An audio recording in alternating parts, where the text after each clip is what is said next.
끝이 납니다. 시편 145편에서부터 150편까지가 큰 시편의 결론이에요. 시편의 결론, 또 인생의 마지막은 찬양입니다. 할렐루야, 이렇게 마감하죠. 오늘 145편서부터 150편까지는 시작이 할렐루야로 시작해서 끝이 할렐루야로 끝납니다. 오늘 150편 마지막 절정인데, 역시 150편도 할렐루야 그렇게 시작해서 할렐루야 그렇게 끝이 납니다. 여러분 잘 아시는 대로 할렐루야는 하나님을 찬양합니다, 그런 뜻이에요. 그러므로 이제 아기가 태어나도 할렐루야, 또 하나님께 영광을 돌립니다. 노인이 돌아가시면서도 할렐루야 그렇게 하나님을 찬양하고 천국에 입성합니다. 그러므로 100번 1000번 말해도 부족함이 없는 고백은 할렐루야입니다. 어디 한번 해보세요. 할렐루야. 할렐루야. 아멘. 옆에 분들한테 손 들고 할렐루야 한번 해보세요.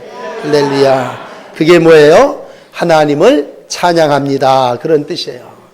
나도 하나님을 찬양하고 너도 하나님을 찬양하고 우리 모두가 하나님을 찬양하고 온 땅이 하나님을 찬양하는 축복이 우리 인생과 또 이 땅의 모습이어야 할 줄을 믿습니다.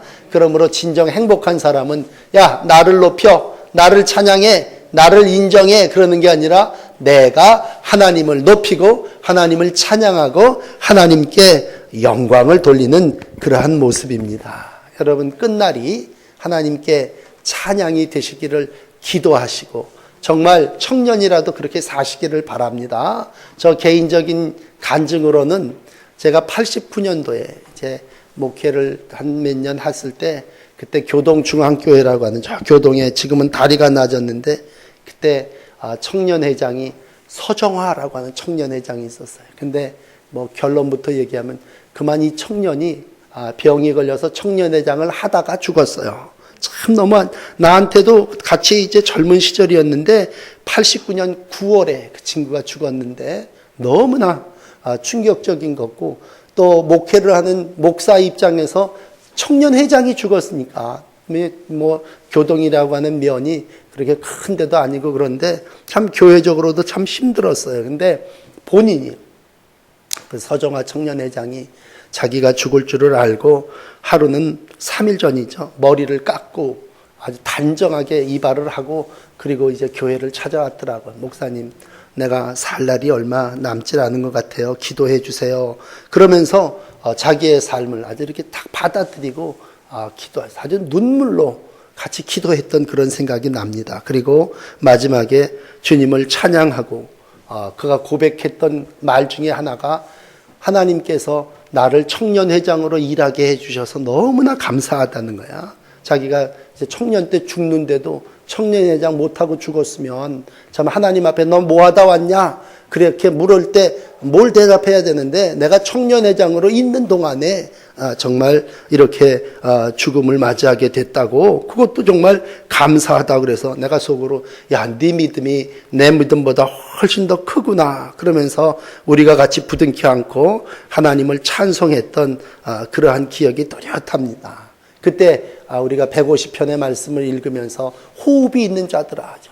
지금 너 살아있고 우리가 생명 있는 동안 정말 끝까지 하나님을 찬양해야 된다라고 하는 그러한 고백을 드린 적이 있습니다. 우리가 오후 예배는 이렇게 찬양 예배로 드립니다. 그리고 늘 하나님을 찬양하는 것이 우리의 모습입니다. 그런데도 진정 우리가 하나님께 영광과 찬송을 돌리기보다는 내가 정말 나를 드러내고 내 노래 자랑하는 그런 의미에서의 찬양이라면 오늘 다시 한번 우리가 이제 결론인 150편을 읽으면서 전심으로 진정으로 하나님을 찬양하고 마지막까지 찬송을 해야 되는데, 그 옛날 추억 가운데 하나가 그때는 다 오토바이들을 타고 다녔어요.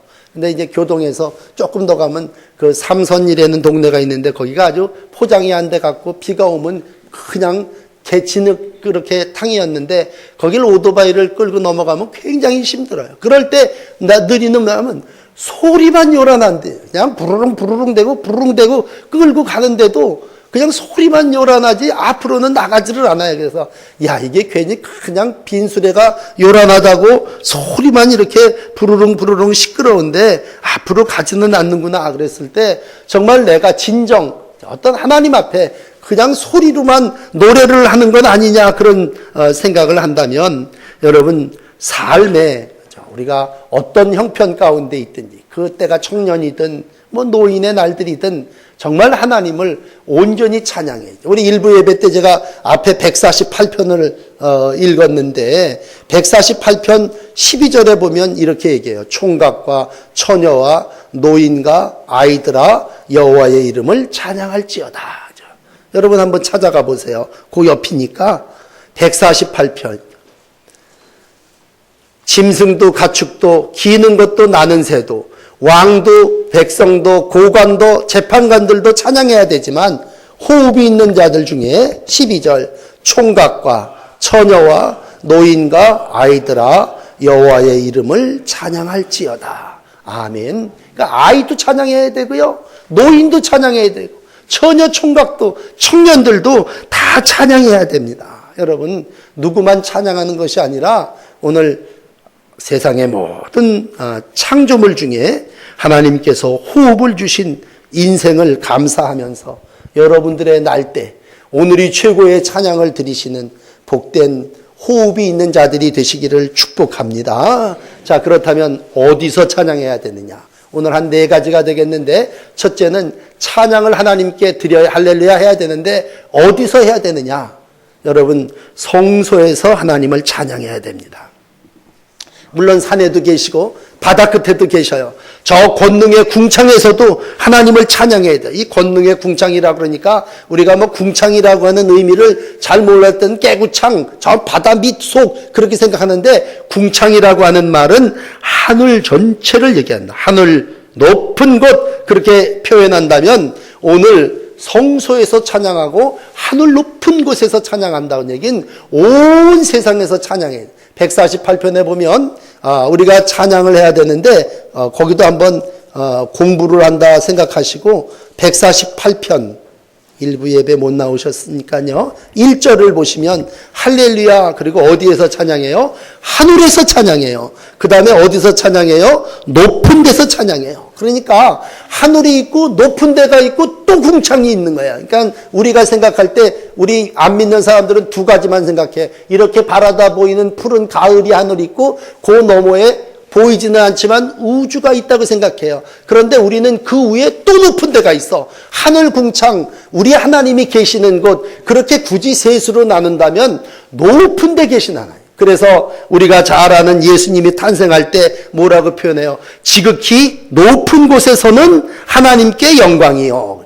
지극히 높은 데서는 하나님께 찬송 영광 할렐루야요. 땅에서는 기뻐하심을 입은 자들 중에 평화로다. 예수님의 나심을 높은 곳 땅, 온 천지가 찬양한 것처럼 하나님을 온 땅에서 찬양하는 건 맞아요. 그런데 우리 청년들이 특별히 기억해야 되는 건 뭐 어디는 하나님이 안 계셔요? 그래요. 어디든지 계셔. 그렇지만 분명한 한 가지는 우리 하나님은 오늘 그 중에서 성소에서 하나님을 찬양하라. 그렇게 명령하셨어요.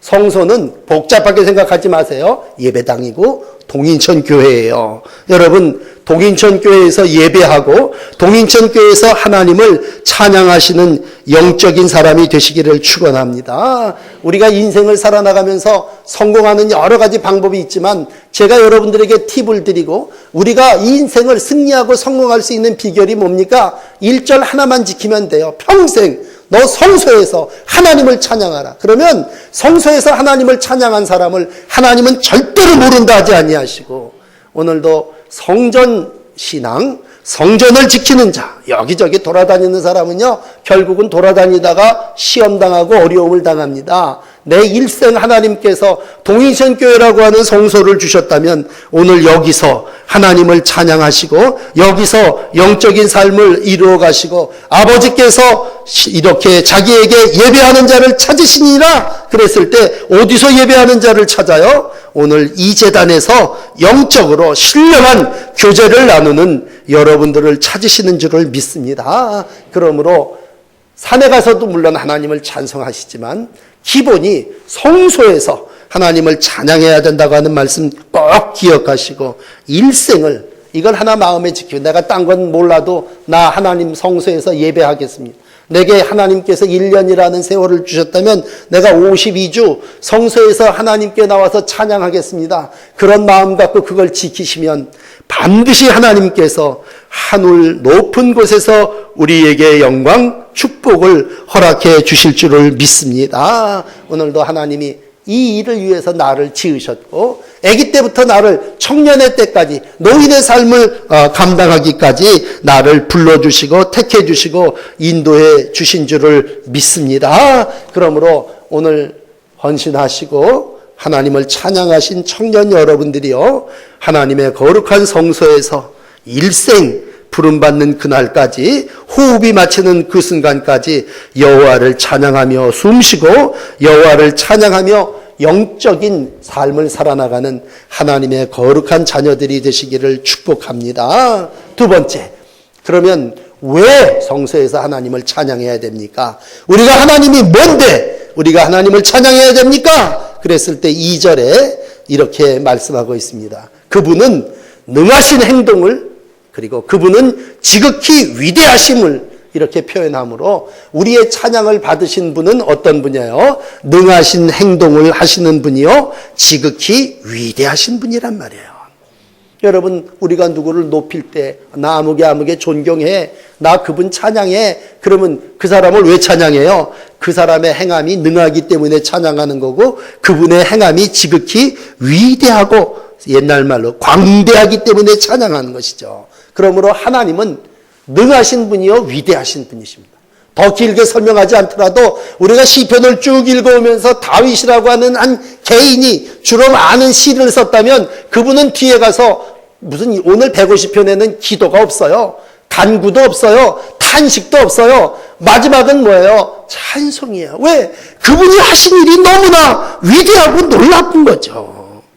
그러므로 여러분, 분명한 것은 내가 성소에서 하나님을 찬양하지만 그 하나님은 무에서 천지를 창조하신 분이요, 나의 삶을 여기까지 인도해 주시되 당신의 아들인 독생성자 예수님을 이 땅에 내놓으시기까지 우리를 사랑하고 우리를 축복하시고 우리를 위하여 오늘도 일하시는 위대하신 그러한 주님이란 말이에요. 로마서 11장 33절은 교리를 마감하면서 이렇게 얘기해요. 깊도다 하나님의 지혜와 지식에 부요하며 그의 판단은 측량하지 못할 것이요 그의 길을 찾지 못할 것이로다. 그러니까 하나님의 그 하시는 일은 너무나 크고 지혜롭고 깊고 심오하고 넓다고 할 때, 그러기에 하나님은 오늘도 마땅히 찬양을 받으시기에 합당하신 분이란 말이죠. 아이를 하나 이렇게 안고 볼 때도 우리가 그 아이를 놓고 그래. 아유 너무 예쁘다. 그 아이의 뭐 행동 그런 걸 보면서 아유 귀엽다. 그러면서 아유 하나님 이렇게 아이의 손가락이 움직이고 아이의 심장이 뛰고 아이가 나를 보고 웃고 그럴 때마다 뭐예요? 우리의 마음속에 야 어쩌면 사람을 하나님이 이렇게 만드실 수가 있을까? 능하신 그 하나님의 섭리, 오묘하신 그 하나님의 조화죠. 우리 뭐 세상도 5대양 6대주로 했죠. 5장 6부로 이렇게 만드신 하나님이 그 모든 게 한 군데가 고장나면 다 저기할 텐데 하나님이 여기저기 다 연결해서 이렇게 하나님께서 우리의 뱃속부터 우리의 삶, 우리의 인생 모든 것까지 다 행하셨다. 그건 하나님의 엄청난 섭리, 하나님의 놀라운 행하심. 그럴 때 어찌 그 하나님을 찬양하지 않을 수 있겠냐. 그래서 왜 주님을 찬양합니까? 그랬을 때 능하신 행동과 위대하심을 따라서 찬양하라. 그렇게 명하시고 있습니다. 세 번째, 우리 한 절 더 내려가셔서 그러면 그분을 성소에서 그 위대하신 하나님을 어떻게 찬양하냐. 이게 중요하지 않습니까? 찬양을 해도 우리가 다 찬양하는 법이 있는데 그 위대하신 하나님을 어떻게 찬양할까? 그랬을 때 오늘 마지막 끝에 가서는요 이렇게 결론을 내려주시네요. 나팔 소리로 찬양하고 비파와 수금으로 찬양하고 소고치고 춤추고 현악과 퉁소로 큰 소리 나는 재금, 높은 소리 나는 재금으로 찬양하라. 그렇게 얘기하고 있습니다. 한마디로 오케스트라. 모든 악기고 모든 걸 동원할 수 있으면 그렇게 다 그러한 것을 가지고 하나님을 찬양하라.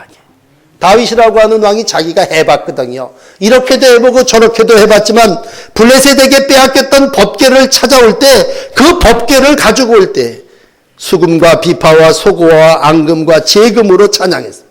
오베데돔의 집에 있던 하나님의 법궤를 옮겨올 때 너무나 좋아가지고요. 그때는 다윗이 춤추면서 말이요.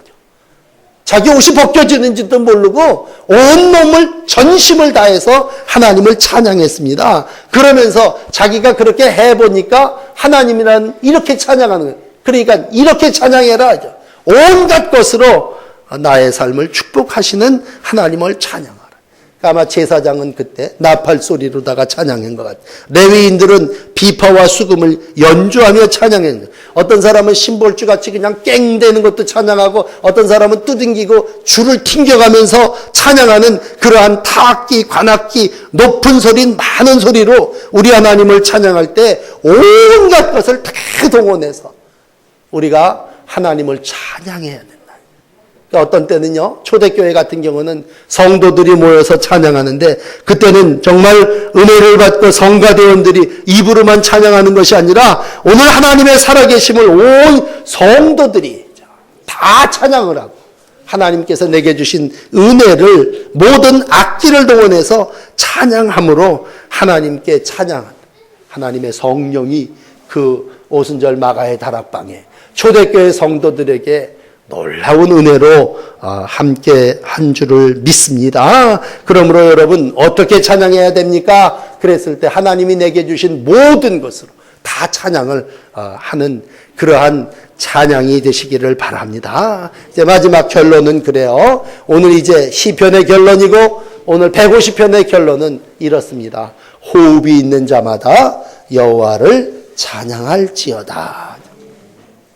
성소에서 장소죠. 왜 찬양해야 되는지, 어떻게 찬양해야 되는지를 말한 다음에는요. 그런 다음에는 이제 다윗은 한 개인 아무개에게 너 호흡이 있는 자, 너 하나님이 생명을 주셔. 이 호흡이라는 말은 창세기 2장 7절에 보면요. 하나님이 인간의 코에다가 생기를 불어넣으심으로 생령, 하나님의 영이 들어왔게 되고 호흡이 숨이 쉬게 됐답니다. 그래서 우리가 숨이 끊어지면 죽었다 그랬을 때 흙은 땅으로 돌아가지만 영은 하나님께로 간다면 우리가 호흡한다는 얘기는 생명, 생기 충만한 이들마다 하나님을 찬양해야 됨을 말씀하고 있습니다. 오늘도 시편 찬송가 23장을 예배 시작하면서 불렀지만 만입이 있다는 건 뭐예요? 호흡이 있다는 거예요. 그 입을 다 가지고 내주신 은총을 찬송하라고 할 때 그건 요한 웨슬리 목사님이 죽고 나서 1년 된 날 그 동생인 찰스 웨슬리가 자기의 형을 생각하면서 야, 호흡이 있는 자마다 다 여호와를 찬양해야 된다. 감동을 받고 하나님께 새 노래로 찬송하고 믿음의 형제들과 함께 찬송했습니다. 여러분, 내게 오늘 여러 가지 어려운 삶도 있지만 분명한 한 가지가 있어요. 그건 뭐예요? 우리는 호흡하고 있다는 겁니다. 지금 나 숨 쉬고 있어요. 그렇다면 호흡이 있는 자들은 다 하나님을 찬송해야 된다. 이사야 43장 말씀하시죠. 21절에 이 백성은 내가 나를 위하여 지었나니 나의 찬송을 부르게 함이로다. 그러니까 바울과 실라는 이 은혜를 받고 나서 어디에서? 옥중에서도 하나님께 찬송하고 기도 찬양하고 하나님의 은혜를 찬송할 때에 호흡이 끊어지지 않았죠. 몸뚱아리는 묶여있어요. 착고에 채 있고 몸뚱아리는 묶여있지만 숨 쉬고 있으니까 그것에서 하나님을 찬양할 때 하나님께서 옥문을 열어주시고 전도의 문을 열어주시고 하나님의 놀라운 은혜 받은 자의 삶을 살게 하신 줄을 믿습니다. 오늘 사랑하는 청년들이 하나님을 찬양하는데 젊었을 때만 찬양하는 것이 아니라 처녀도 총각도 아이도 노인도라고 할 때 내 인생이 봄, 여름, 가을을 다 겪는 동안에 내 인생의 겨울이 와도 호흡이 끊어지는 그날까지 내가 하나님을 찬송하겠습니다. 오늘 말씀드린 이 네 가지만 마음에 담고 살면 하나님이 그 하나님을 존귀히 여기고 하나님을 찬양하는 사람을 어찌 귀하게 여기지 않고 복을 주지 않으시겠습니까? 여러분, 하나님을 찬양하면 하나님은 반드시 그 찬양을 받으시고 입 딱 씻는 분이 아니에요. 찬양 받으시는 그분은 오늘도 우리의 삶에 무한 축복으로 함께하여 주심을 믿습니다. 좋은 계절을 살아나가며 인생의 절정이라고 생각할 때마다 하나님의 성소에 올라와서 찬양하시고 그분이 나에게 행하신 능하신 행동과 지극히 위대하심을 따라 찬송하시고 온갖 달란트와 악기와 또 여러 가지 재주로 하나님을 찬양하시고 그 무엇보다도 중요한 호흡으로 숨 쉬는 동안 나의 입술로 하나님을 찬양하시는 귀한 하나님의 찬양을 영광을 이 땅에 울려 퍼지는 믿음의 자녀 하나님의 귀한 청년의 여러분들이 되시기를 축복합니다. 자, 기도하십시다. 하나님, 여러 달 동안 시편을 읽으며 신앙생활하게 하시고 시편을 읽는 동안 많은 탄원과 탄식과 절규와 기도도 있었지만 그 마지막이 찬송이 되게 하시니 감사합니다. 오늘도 주의 성소에 올라와 10월 첫째 주 예배를 드리는 주의 성도의 찬양을 받아 주옵소서. 우리가 성전 떠나는 일 없게 하시고 성소에서 주를 찬양하도록 성령이여 붙잡아 주시고 기름 부어 주시고 은혜로 인도하여 주시옵소서. 우리가 왜 주님을 찬양해야 되는지 깨닫게 하시고 어떻게 주를 찬양해야 할지를 가르쳐 주시는 대로 사랑하는 성도들과 함께 힘써 주를 찬양하게 하시고 마지막까지 주를 찬양하는 성도의 날들이 되게 하여 주옵소서. 찬양이 진정 은혜가 되게 하시고 찬양할 때에 말할 수 없는 행복을 느끼게 하시고 하나님의 권능이 임하는 복을 누리게 하여 주시옵소서. 여러 가지 어려운 탄식과 한탄과 갇힘과 병 중에 있는 성도들도 있습니다. 하나님 어떠한 처지의 형편 가운데 있든지 능하신 하나님의 역사를 믿고 찬송할 때에 하나님 옥문이 열리게 하시고 병이 물러가게 하시고 하나님의 성령의 역사가 나타나게 하여 주시옵소서. 오늘도 하나님 찬양할 때에 모든 마귀들이 다 물러가게 하여 주시고 이 성전이 하나님의 성령으로 충만한 제단이 되게 하여 주시옵소서. 숨 쉬는 동안 찬양하라고 말씀해 주셨사오니 마지막이 찬송으로 하늘문 열고 주님 우리를 위하여 예비하신 천국에 들어가는 날이 되게 하여 주시옵소서. 감사드리며 예수님 이름으로 기도하옵나이다. 아멘.